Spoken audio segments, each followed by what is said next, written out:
What's good, guys? It's Ada. Welcome back to another video. If you're new here, please subscribe. I post every Tuesday and Saturday, and make sure to hit the notification bell so you can be notified every time I post. So this is the first time I've ever done the rubber band method on my hair, let alone this whole blunt ends thing. So I'm super excited to show you how I did it. I kind of went for a asymmetrical kind of bob thing. I wasn't planning to do it. It just kind of happened. It took me about 4 or 5 hours to do this hair, and halfway through I was like, I don't know if I like it. Before I had cut the ends or anything, I was just thinking to myself, I look like I got a lot of hair on my head and I'm not sure if I'm gonna like it.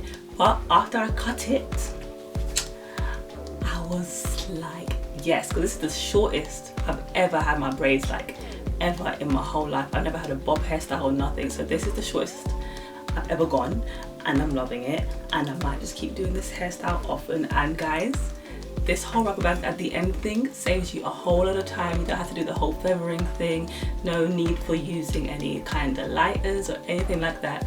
Just literally put rubber band at the end and cut it. It is that simple. So hope you guys enjoy this tutorial, and let me know what you guys think in the comment section down below. As always, I'm using Expressions hair in the colour 1B. I ended up using about 3.5 packs of this. I'm also using my olive oil and mango butter moisturiser by Elastic QP, some extra virgin olive oil, and the olive oil eco styler gel. You're going to need some scissors, a rat tail comb, or just a normal comb if you want, some clips or some hair bands to keep your hair out of the way, and some rubber bands. My hair is currently about 5 months post big chop, and that is why I'm using the rubber band method. If my hair was as long as it once was, I probably wouldn't be using this method, but it works pretty well.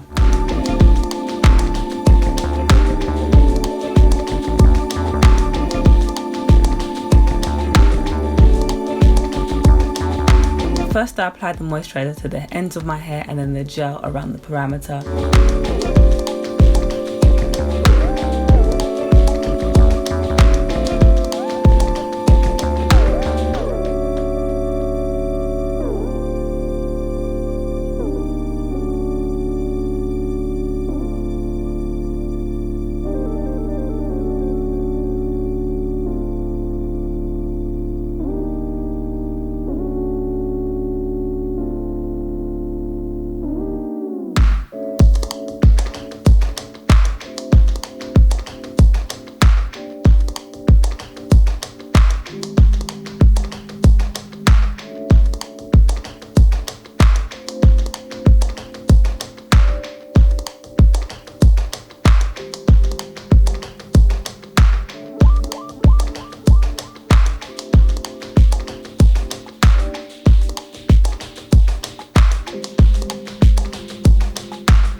I opted for a triangle pattern.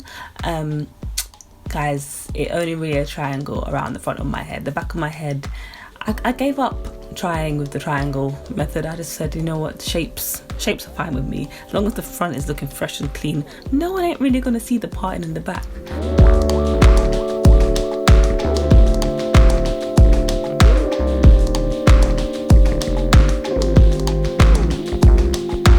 Once all the sections were complete and in rubber bands, it was time to prepare the hair. So thank God I don't have to do any feathering for this. All I gotta do is cut my extension hair into 3, which is what I always do whenever I braid my hair.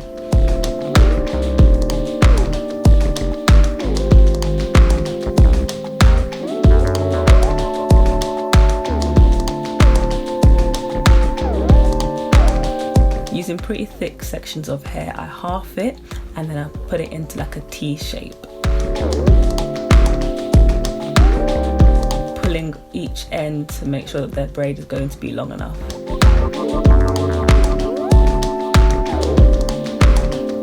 Because my hair is so short, it tends to stick up in the braid, so I just use some gel to help lay it down. Just braid your hair like you would usually do, ignoring the fact that there's actually rubber bands in your head.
And also be careful when you use the elastic bands, because you can hurt yourself, and I did do that.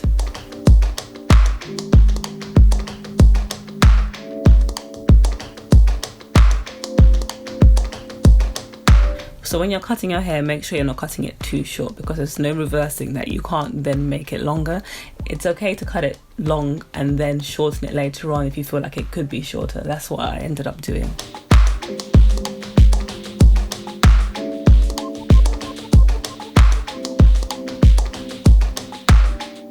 When you are cutting, make sure you do not touch the elastic band, because if you do, it will pop and then your hair will start to unravel and you have to redo the end and the elastic band. So please try to avoid it as much as possible.